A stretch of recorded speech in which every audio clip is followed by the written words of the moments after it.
دنیا کی محبتیں جو خدا نے انسان کے دل میں رکھی ہیں، جو فطری ہیں، وہ کون کون سی ہیں؟ قرآن نے ان کا ذکر بھی کیا ہے۔ فرمایا کہ یہاں بھی کل کا لفظ استعمال کیا کہ میرے حبیب ان کو سمجھا دیجئے، ان کان آباؤکم و ابناؤکم و اخوانکم و ازواجکم و عشیرتکم، 5 رشتے اللہ نے گنوا دیے۔ آباؤکم، والدین اور آبا کی محبت، یہ سب فطری ہے، کسی کو سیکھنا اور سکھانا نہیں پڑتا۔ ایک بچہ پیدا ہوتا ہے تو اس کے دل میں اللہ نے یہ محبت رکھی ہے۔ ماں باپ جس کو بھی دیے خدا نے، وہ معصوم بچہ بھی ہے تو اس کے دل میں اللہ نے ان ماں باپ کی محبت رکھ دی۔ آپ کو نہیں یقین تو راہ چلتے برا کہہ کے دیکھیں، وہ اور کچھ اس کے بس میں نہیں ہوگا تو دور جا کر پتھر اٹھا کے مارے گا آپ۔ یہ رد عمل کیوں پیدا ہوا؟ اس لیے کہ آپ نے اس کے دل میں جو محبوب تھا اس کو برا بھلا کہا، وہ یہ برداشت نہ کر سکا۔ ابناؤکم، اولاد، بیٹے، ان کی محبت بھی فطری ہے، نہ باپ کو سیکھنا پڑتا ہے نہ ماں کو سیکھنا پڑتا ہے، کسی کو نہیں سیکھنا پڑتا، نہ کسی کو سکھانا پڑتا ہے۔ بچہ پیدا ہوتا ہے فطرتاً باپ کے دل میں اس سے ایک محبت اور انس کی کیفیت پیدا ہو جاتی ہے، ماں کے دل میں محبت کی کیفیت باقی ہوتی ہے۔ یعنی یہ جذبات اور احساسات ہی ہیں جو اپنی ذمہ داریوں کو پورا کروانے میں معاون ہوتے ہیں۔ اگر ایک بچہ آدھی رات کو بستر گیلا کرتا ہے، ماں کے دل میں ممتا نہ ہو، محبت نہ ہو، یہ جذبات اور احساسات نہ ہو، تو بتائیے وہ اس بچے کا حق ادا کر سکے گی؟ نہیں کر سکتی، قطعاً نہیں کر سکتی۔ اگر اس کے دل میں ممتا کا جذبہ نہیں ہے، محبت اور احساس نہیں ہے، وہ اس کا حق ادا نہیں کر سکتی۔ یہی وجہ ہے کہ آدھی رات کوئی بچہ اگر بستر گیلا کرتا ہے تو ماں اس کو صاف کر کے خود گیلے بستر پر لیٹ جائے گی، اس کو خشک بستر پر لٹائے گی۔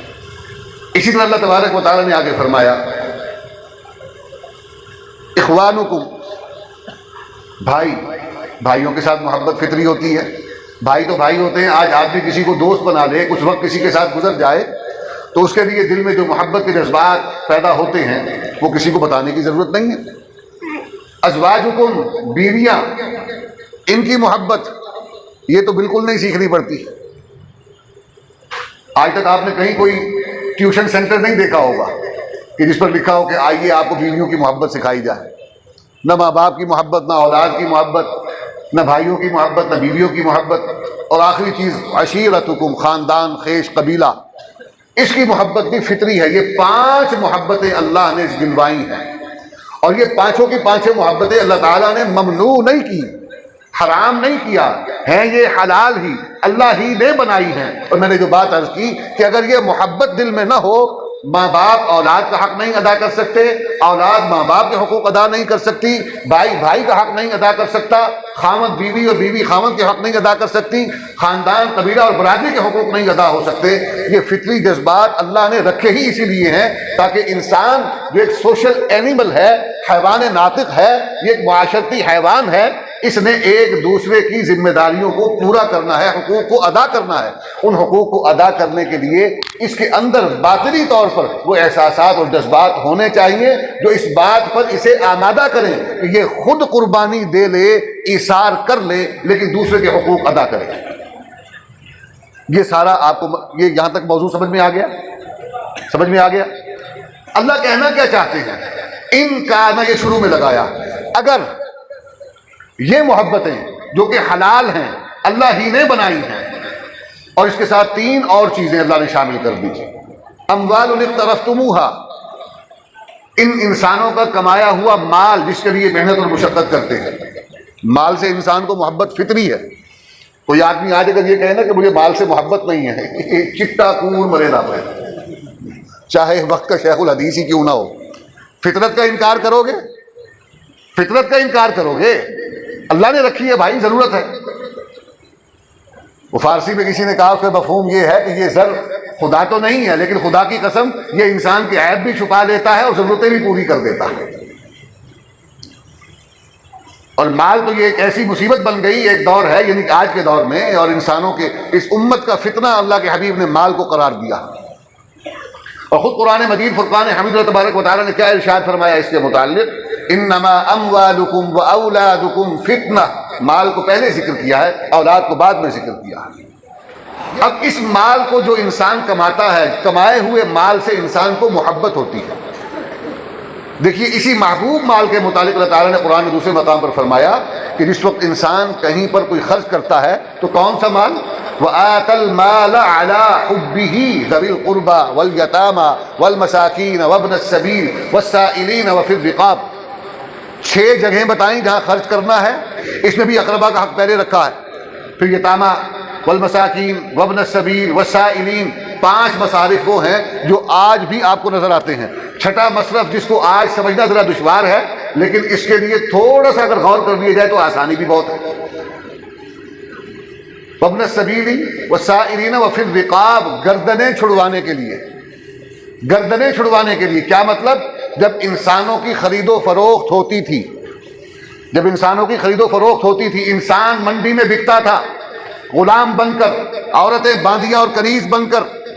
ایک تو اسلام کا وہ تصور ہے نا غلامی کا کہ جس کے اندر جنگی قیدیوں کی ضروریات کو پورا کرنے کے لیے انہیں غلام بنایا گیا، یہ ایک مستقل موضوع ہے۔ اور کسی کے ساتھ اگر باندی کسی کے سپرد کی گئی تو وہ باندی کے حقوق قریب قریب بیوی والے رکھے گئے۔ اس پر تو سارا عالم کفر جو ہے بہت معترض ہے، مستشرقین بڑے چین بجبی ہیں، اور ان کے ہم زبان ہیں پاکستان کے وہ بدھو میاں بھی جو حضرت گاندھی کے ساتھ ہیں، گو مشت خاک ہیں مگر آندھی کے ساتھ ہیں۔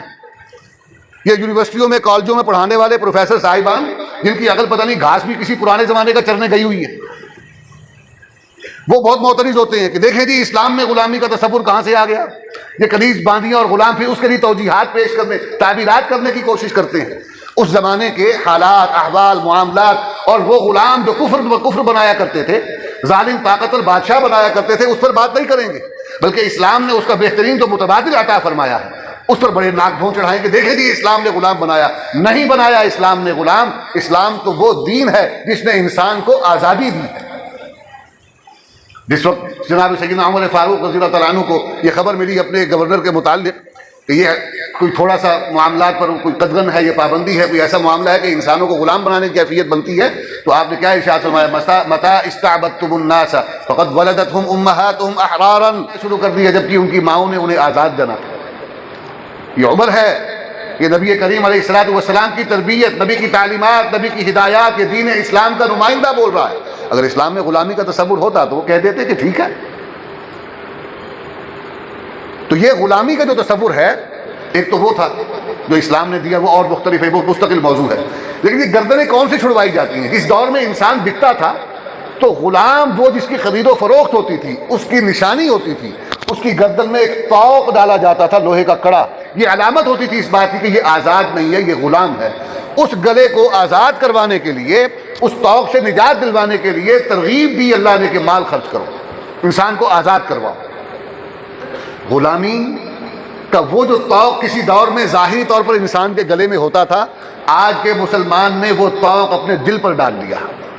وہ طوق ہے مغرب کی غلامی کا، مغربی تہذیب کی غلامی کا، مغربی نظام تعلیم، نظام ریاست، نظام سیاست، نظام معیشت، اس کی غلامی کا جو طوق ہم نے اپنے دلوں پر ڈال رکھا ہے۔ ہمیں ان کا کھانا پینا اچھا لگتا ہے، ان کا اٹھنا بیٹھنا اچھا لگتا ہے، نعرہ ہم لگاتے ہیں غلامی رسول میں موت بھی قبول ہے، جو ہونا عشق مصطفیٰ تو زندگی فضول ہے، یہ عشق مصطفیٰ نہ ہو تو زندگی فضول۔ اور عشق مصطفیٰ کا تقاضا کیا ہے کہ سود کا کاروبار بھی کری جاؤ، زنا بھی کیتی جاؤ، شرابہ بھی پیتی جاؤ، جوئے بھی کھیلی جاؤ، اور پھر اس کے بعد 2-4 تقریبات منعقد کر کے یا پھر حج بیت اللہ کر کے، رمضان کے روزے رکھ کے، کسی غریب کے ساتھ تعاون کر کے ایسی سمجھے کہ ساری کیتی ساری صاف ہو گئی۔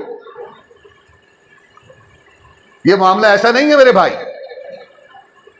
یہ جو غلامی ہم نے اپنے دل و دماغ پر مسلط کر رکھی ہے، ہم اپنی اولاد کو کیا بنانا چاہتے ہیں؟ آج دینی تعلیم کے اداروں کے اندر کون سا ایسا گھر ہے جو 100 میں سے 90 گھر اس معاملے میں فیل ہیں؟ زیادہ ہی ہوں گے، کم نہیں ہیں، الا قلیلا الا من رحم اللہ۔ کہ آج مدارس کے اندر جو پڑھنے والے طلباء ہیں، ہمارے معاشرے کے اندر مسلمانوں کا یہی تناسب ہے۔ قرآن پڑھنے والا بچہ، اس کو کیوں کم تر سمجھا جاتا ہے؟ یہ تو اس کتاب کی نمائندگی، اس کتاب کو پڑھ رہا ہے جو کتاب اللہ نے محمد کریم کو عطا فرمائی، جو کتاب انسان کو تمام اس کے مسائل کا حل دیتی ہے، جو کتاب انسان کو خدا شناس بناتی ہے، جو کتاب انسان کو اس کی پہچان دیتی ہے۔ یہ کتاب اگر نہ ہو تو پھر ڈارون کو ماننا پڑے گا۔ اس کی تھیوری کو ماننا پڑے گا. وہ جو خود کسی بندر کی نسل میں سے لگتے ہیں وہ کہتے ہیں انسان پہلے یہ آدم علیہ السلام کا جو سلسلہ ہے یہ اللہ تعالیٰ نے ایسے نہیں بنایا تھا, ارتقاء ہوا ہے. حیاتیاتی وہ جو کیڑا وہ کیا اس کو کوئی خاص نام بھی رکھتے تھے, وہاں سے چلتے چلتے چلتے پہلے 4 پاؤں والا جانور بنا, پھر اس کے بعد یہ 2 پاؤں بن گئے, 2 ہاتھ بن گئے, یہ سیدھا کھڑا ہو گیا, اور پھر آہستہ آہستہ یہ انسان نے یہ شکل اختیار کر لی. یہ ارتقاء ہے, یہ ایوولوشن ہے. اگر سائنس پر چھوڑو گے تو وہ تو انسان کی بنیاد پھر یہ بتاتے ہیں, پھر مان لو کہ تمہارے آبا جو ہیں وہ بندر کے گھرانے سے تعلق رکھتے تھے. اگر قرآن کو چھوڑو گے تو یہ ماننا پڑے گا, یہ تو قرآن بتائے گا نا کہ انسان کون ہے, انسان کا ابا کون ہے. یہ اللہ نے بتایا ہے. یا ایھا الناس انا خلقناکم من نفس واحدہ, یا ایھا الناس انا خلقناکم, پہلی بات تو یہ کہی تم خود بخود نہیں بنے, تمہارا ایک خالق ہے, اور وہ کون ہے؟ وہ اللہ وحدہ لا شریک ہے. اس نے تمہیں بنایا ہے, اور وہ بنانے والا بتا رہا ہے انا خلقناکم من ذکر وانثی. ایک جگہ کہا من نفس واحدہ, ایک نفس, پہلے اس متنفس کو بنایا, اس آدم کو تخلیق کیا, اور ان کو تخلیق کرنے کے بعد اللہ تبارک و تعالیٰ نے تنہائی کو دور کرنے کے لیے ان کا جوڑا بنایا, ام حوا کو تخلیق کیا. یوں نسل انسانی کا آغاز ہوا. اب ایک طرف قرآن کو اگر مانو گے تو یہ سب کچھ ماننا پڑے گا, پھر تمہاری پہچان بھی ہے, تمہاری ابتدا بھی ہے, تمہارا ایک ابا بھی ہے جس کو آدم کہتے ہیں. اور اگر اس کتاب کو چھوڑ دو, سائنس پر انحصار کر لو, دنیا کے فلسفیوں کو مان لو, پھر تمہیں کوئی پتہ نہیں تمہارے پیچھے کیا ہے, خدا کون ہے, رسول کیا ہے, ختم نبوت کیا ہے, ایمان کس کو کہتے ہیں. بس یہ سب کچھ خود بخود ہی ہو رہا ہے, خود بخود ہی ہو رہا ہے سب کچھ.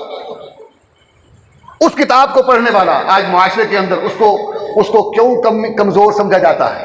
اپنے بچے کو ہم کیا بنانا چاہتے ہیں؟ ہم مغربی تہذیب کا دلدادہ بناتے ہیں, اس کا لباس ویسا بناتے ہیں, اس کا پہناوا ویسا ہوتا ہے. ہمارے گھروں کا جو طرز تعمیر ہے وہ آہستہ آہستہ مغرب کی نقالی میں ڈھلتا جا رہا ہے. حالانکہ اگر فنی اعتبار سے دیکھا جائے تو ہمارے یہاں کا جو موسم ہے وہ اجازت نہیں دیتا اس بات کی کہ ہم مغرب کے نقشے یہاں پر لے کر آئیں. وہاں کا موسم سرد ہے, یہاں کے موسم میں تبدیلی اور تغیر ہے. خود جب وہ یہاں پر آئے تو ان کے دور کی تعمیرات کو آپ دیکھیں گے تو انہوں نے یہاں پر آ کر عمارات اور نقشے کچھ اور بنائے, اور ہم نے ان کی نقالی کے اندر ہم نے سب کچھ ہی اپنا چھوڑ دیا. تو بہرحال ہم اپنی اولاد کو وہ بنانا چاہتے ہیں, تو یہ غلامی ہے. ہم نے 70-80 سال پہلے بظاہر ان سے آزادی حاصل کی, لیکن پھر حقیقت آزادی حاصل نہیں کی. ہم آج بھی ذہنی طور پر ان کے غلام ہیں. وہ جو توق گلے سے نکلا تھا اس نے دماغ کو کس لیا, دل پر قابو پا لیا اس نے. آج اس سے نجات حاصل کرنے کے لیے ضروری ہے وفر رقاب کہ اپنا مال ایسی جگہوں پر خرچ کرو جہاں پر خرچ کرنے سے تمہاری آئندہ نسلیں اس غلامی سے نجات پا سکیں. اور وہ مقامات کون سے ہیں؟ مقامات کون سے ہیں؟ ان میں سے ایک مصرف اور ایک مقام ہے دینی مدرسہ, اللہ کا گھر. یہ ایک مصرف ہے. زندگی رہی, کبھی دوبارہ آنے کا موقع ملا تو اس میں باقی مصارف پر بھی بات ہوگی. کسی بھائی اور ساتھی کو اگر خواہش ہو تو فون پر بھی بات کر سکتا ہے, تشریف لا کر بھی اس پر بات ہو سکتی ہے. میرا چونکہ یہ موضوع نہیں تھا, ضمناً بیچ میں آ گیا, ضروری تھا, میں نے اس لیے عرض کر دیا. مال کی محبت, اموال اقترفتموہا وتجارۃ تخشون کسادہا, وہ کاروبار اور تجارت, اللہ اکبر کبیرہ. اللہ نے تصویریں کھینچ کر بتایا ہے, انسان کی باطنی کیفیات کی تصویریں کھینچ کر بتایا ہے. تخشون کسادہا, جس کاروبار میں تمہیں گھاٹے کا خطرہ لگا رہتا ہے. کاروبار کرنے والا آدمی ہے نا, کساد بازاری جب ہوتی ہے, گھاٹا جب پڑنے وجہ ہوتے ہیں. اشیاء کی قیمت اس سے سٹور کیا تھا مال لے کر 10 روپے پر, کہ مارکیٹ میں بک رہا ہے 12 پر, 13 پر, 14 پر, 15 پر, 10 پر سٹور کر لوں گا, آگے قیمت بڑھ جائے گی, مجھے اور نفع ہوگا. اس نے 10 پر سٹور کیا, قیمت نیچے آ گئی, اب 8 پر بک رہا ہے, 9 پر بک رہا ہے, اس کے چہرے پہ 12 بجے ہوئے. تخشون کسادہ ہے. اللہ ہے نا, خالق ہے, وہ تو جانتا ہے نا میں جتنا مرضی چھپا لوں اس سے انسان کو دھوکہ دے لوں گا, ماں باپ کو دھوکہ دے لوں گا, خدا کو دھوکہ نہیں دے سکتا. دوست کو, یار کو, قریبی عزیز کو, جتنا مرضی چہرے پر ایکسپریشن پر کنٹرول رکھنے والا آدمی ہو, خدا کو دھوکہ نہیں دے سکتا. وہ ہمارا ظاہر و باطن جانتا ہے. اس کے علم میں تو یہ بھی ہے کہ اگلی گھڑی مجھے کیا کرنا ہے. اس کے علم میں تو یہ بھی ہے کہ میری کتنی سانسیں باقی ہیں. یہ تو کوئی نہیں جانتا نا, اس کو کیسے دھوکہ دیں گے. وَمَسَاكِنُ تَرْضَوْنَهَا, تیسری ترتیب کے اعتبار سے 8ویں چیز, اور 5 رشتوں کے بعد مال, کاروبار, اور تیسری چیز گھر, ٹھکانہ جہاں رہتے ہوئے انسان راحت میں ہوتا ہے. اپنے گھر میں ہے, راحت میں ہے. وہ گھر چاہے اس کی جھوپڑی ہے, چاہے محل ہے, وہاں یہ راحت میں ہے. وہ گھر کی راحت, کاروبار کی محبت, مال کی محبت، 5 رشتے گنوا دیے. یہ تمام چیزیں اللہ تعالیٰ نے انسان کی ضروریات زندگی میں رکھی ہیں. اللہ کیا کہتے ہیں؟ اللہ فرماتے ہیں احب الیکم من اللہ ورسولہ وجہاد فی سبیلہ. یہاں پر لا کر بات کو تمام کیا کہ یہ محبتیں میں نے ہی تجھے دی ہیں. میرے حبیب ان سے کہیے یہ محبتیں حرام نہیں ہیں، ممنوع نہیں ہیں، ان کا انکار نہیں کر رہا. میں صرف ترجیح اور ترتیب قائم کر رہا ہوں کہ یاد رکھو اگر تمہارے دل میں یہ محبتیں ساری یا ان میں سے کوئی ایک بھی اللہ، اس کے رسول اور اس کے راستے میں جہاد کرنے کی محبت سے بڑھ گئی تو پھر کیا ہوگا؟ فتربصوا حتی یأتی اللہ بامرہ. پھر انتظار کرو اس وقت کا جب اللہ تم پر اپنا فیصلہ لے آئے گا. قیامت آئے گی، تمہیں جواب دینا پڑے گا اور میں تم سے پوچھوں گا کہ خالق میں تھا، مالک میں تھا، تو ایمان کا دعوے دار تھا. ان کنتم تحبون اللہ، کیا مطلب؟ اللہ سے محبت کرنا یہ ایمان کی علامت ہے. اشد حبا للہ، ایمان والا وہی ہے جو دنیا کے تمام رشتوں سے بڑھ کر اللہ کی محبت دل میں رکھتا ہو. تو مومن بھی کہلواتا تھا، ایمان والا بھی کہلواتا تھا، لیکن جب میرا حکم ماننے کی بات آتی تھی تیرے سامنے ماں باپ آ جاتے تھے، اولاد آ جاتی تھی، بھائی آ جاتے تھے، رشتے ناتے قبیلے آ جاتے تھے، مال آڑے آ جاتا تھا، کاروبار آڑے آ جاتا تھا، گھر کی راحت آڑے آ جاتی تھی. تو 2 قدم، 2 لمحے، 2 گھڑیاں مصیبت کی، 2 وقت کی تو اپنے گھر کی سہولت اور آسانی کی وجہ سے تو نے میرے رستے میں قربان کرنے کو جو ہے وہ چھوڑ دیا. میرے رستے کی قربانی یہ اس تمام دنیاوی راحتوں سے کہیں بڑھ کر تھی. تو نے وہ نہیں، دنیا کی راحت کا انتخاب کیا. آج تیرا فیصلہ اسی کے مطابق ہوگا. واللہ لا یہدی القوم الفاسقین. ایسے آدمی کو اللہ نافرمان کہتے ہیں، فاسق کہتے ہیں. فاسق سمجھتے ہو؟ اللہ کہتا ہے اور فاسقوں کو میں ہدایت نہیں دیتا. تو گویا مشروط کر دیا معاملہ اللہ نے کہ جس دل میں محبت اس درجے کی ہوگی اللہ کی، اس کے رسول کی.